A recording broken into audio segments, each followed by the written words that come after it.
March 19, 2017. A quiet spring morning in Youghal, County Cork. Tina Satchwell kissed her dogs, patted her husband's shoulder, and stepped into the light of an ordinary day. No one knew it then, but that moment would be her last. 4 days later, her husband Richard would walk into a Garda station and report her missing. For the next 6 years, he would play the role of a heartbroken man, the husband who begged for his wife's return, who told the cameras she'd walked out with money in suitcases, who said she'd left him behind. In truth, she hadn't left at all. Her body lay beneath their own stairs, sealed in concrete, buried by the man she trusted most. Tina Dingavan was born on November 30th, 1972 in Fermoy, County Cork. Those who knew her remember her laugh before anything else bright, musical, and quick to fill a room. Her sister Lorraine Howard would later say, "She was loved, she was happy, a lovely young girl." Tina was the sort who would give you her last fiver if you needed it. Friends said she had an instinct for kindness. She loved animals, adored her 2 dogs, and had a gentle way of making people feel safe. She liked bright colors, kept her house tidy, and had a passion for decorating. When she met Richard Satchwell, a lorry driver from Leicester, she thought she'd found stability, a partner, a home, a future. They married on her 20th birthday in the United Kingdom, a small ceremony surrounded by optimism. Over the years, they moved between England and Ireland, eventually settling in Youghal, a coastal town known for its steep lanes and sea air. To neighbors, they appeared content. They shopped together, walked their dogs, and smiled in passing. But inside the walls of 3 Grattan Street, a very different story was unfolding. The marriage, once affectionate, began to show cracks. Money disappeared. Arguments flared quietly, the kind that leave no bruises but scar all the same. Control crept in small decisions at first, then larger ones. In private, Tina began to confide in family that things didn't feel right. She mentioned missing cash. She hinted that Richard could be short-tempered. Yet whenever she was pressed, she'd pull back. "It's nothing," she'd say. "He just gets stressed." Lorraine recalled later, she never stopped loving him. That was Tina, loyal to the end. Loyalty, in this case, would prove fatal. By 2016, they'd moved into their Youghal home, a modest 2-story terraced house. They kept to themselves. Tina took pride in keeping the place spotless, with freshly painted walls and neat shelves of ornaments. Richard worked odd jobs and spent time online. Investigators would later learn he'd been communicating with strange websites about buying marmoset monkeys, paying deposits for animals that didn't exist.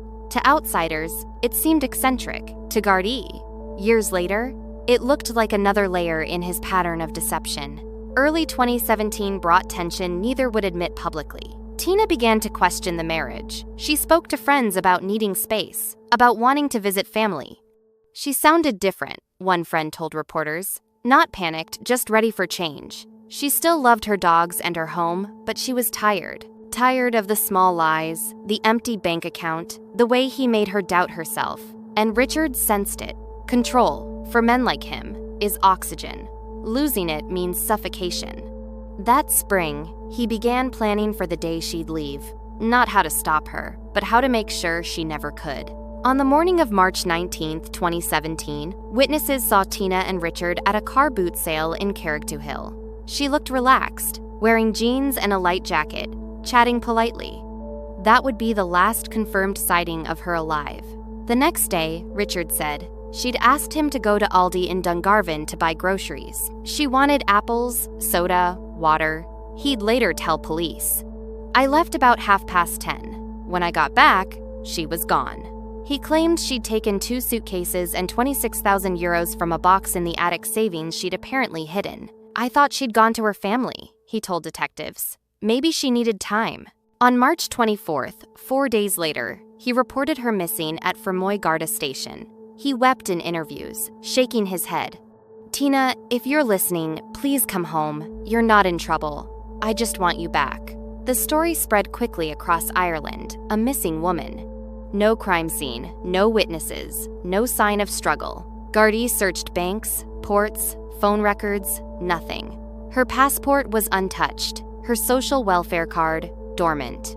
Her phone, silent. Yet Richard insisted she'd left of her own accord. "She could be anywhere," he told RTE News. "Maybe she's in Spain." For months, that version stood. Volunteers searched beaches and fields. Posters went up with her smiling face. Bright hair, friendly eyes, soft expression. Her family refused to believe she'd simply walked away. "Tina loved her dogs too much to leave them," Lorraine said on television. "She would have called me." But Richard doubled down. He gave interviews describing her as unstable, suggesting she'd suffered from depression and erratic moods. It was subtle character assassination, an old tactic in domestic abuse narratives. Make the missing woman sound unreliable, and the world will stop looking. Behind the scenes, Gardaí quietly grew suspicious. They found inconsistencies in his statements, times that didn't match CCTV, receipts that contradicted his story. He'd said he'd gone to Dungarvan that morning, yet footage showed him collecting social welfare payments in Youghal at 11:10 a.m. They found emails where he'd researched quicklime, a substance known to speed decomposition.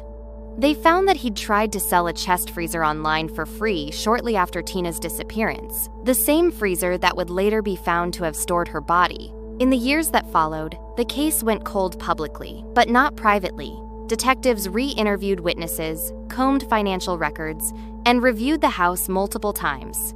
Each visit left a sense of unease. Something didn't add up. Richard remained cooperative on the surface.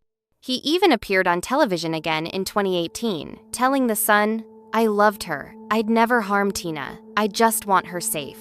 The performance was convincing until it wasn't. In 2021, a review team flagged the case for renewed forensic attention. Ground-penetrating radar was recommended for the property. Bureaucratic delays stretched that to 2023. By then, neighbors had learned to look away. He'd be outside washing his car, one neighbor recalled.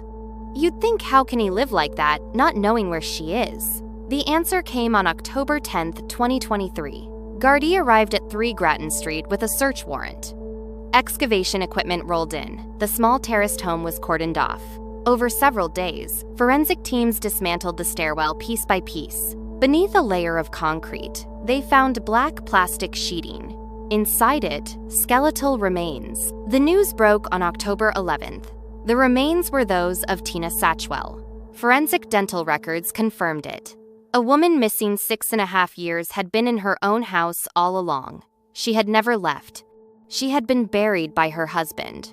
Garda detective Aidan Dardis said later, "It was the single most haunting scene I've ever worked." The forensic pathologist testified that the remains showed signs consistent with strangulation, though the full cause of death couldn't be definitively proven due to decomposition. Investigators reconstructed Richard's actions. The murder likely occurred on March 19th or 20th. He'd wrapped Tina's body in plastic, stored it in a freezer in the garden shed, and later buried it under the stairs, pouring concrete over the grave. Days later, he began his campaign of deception, the missing person report, the media pleas, the interviews painting himself as the victim. When confronted with the evidence, Richard gave a new version of events. "She came at me with a chisel," he claimed. "I panicked. I used her dressing gown belt. It was an accident." But detectives didn't believe him. He had 6 years to tell that story, Garda Dardis said. "He chose to tell it only when we found her body." In April 2025, Richard Satchwell went on trial at the Central Criminal Court in Dublin, charged with murder. He pleaded not guilty. Throughout the proceedings, he sat impassively, often staring at the floor. The prosecution painted a portrait of control, financial, emotional, and physical, culminating in murder. Senior counsel Brendan Grahan told jurors, "The clandestine disposal of Tina's body and his 6-year campaign of deceit demonstrate intent. He did not lose control. He exercised it." The defense argued that Tina's death was a tragic accident in a domestic struggle. They said there was no evidence he'd intended to kill her. But the jury heard testimony after testimony. That undercut that claim. Neighbors spoke of Tina's kindness, her calm nature. Family members described her as patient, nonviolent. The prosecution introduced the internet searches for quicklime, the sale of the freezer, the lies about money. "He wasn't panicking," the prosecutor said. "He was planning." Lorraine Howard attended every day of the trial. She sat in the gallery clutching a framed photograph of Tina. "I needed to be there for her," she told reporters. She didn't have a voice anymore. When the final witness left the stand, the courtroom fell silent. After 9 hours and 28 minutes of deliberation, the jury returned. At 12:23 p.m. on May 30th, 2025, the foreperson rose. "Guilty," they said. Richard Satchwell showed no emotion. In the public gallery, Tina's sister wept openly. Outside the courthouse, she told cameras, "We finally have justice for Tina." On June 4th, 2025, he was sentenced to life imprisonment, backdated to October 2023 when he'd been remanded. Judge Paul McDermott called the crime callous, calculated, and prolonged. Outside court, Lorraine spoke again. He showed Tina's dog more respect than he did her. She trusted him with her life, and he took it. The revelation that Tina's body had been beneath her own stairs shook Ireland. Commentators called it one of the most chilling domestic murder cases in recent memory. Journalists revisited every interview, every tearful plea Richard had given. Each word now sounded rehearsed, each pause manipulative. The betrayal felt collective. He hadn't only fooled investigators, he'd fooled the country. In the months following the verdict, vigils were held in Youghal and Fermoy. Locals lit candles outside the small terrace where she had lived and died. Many spoke not just of sorrow, but of reflection. Domestic abuse advocates used Tina's case to highlight the hidden dynamics of coercive control, how victims are isolated, how abusers manipulate perception. Organizations across Ireland called for greater training for Gardaí to treat spousal disappearances as potential homicides earlier. Lorraine Howard now speaks at awareness events. In one interview, her voice trembling, she said, "If you think something's wrong in your sister's marriage, don't stay quiet. Don't assume it's fine." Her words resonated far beyond Cork. Psychologists noted how Tina's loyalty, the same quality that made her loving, was exploited. She believed in second chances. One family friend said, "She thought love could fix anything." Today, the house on Grattan Street remains sealed. Neighbors avoid looking at it. It's a reminder of how evil can hide behind curtains, how trust can be weaponized.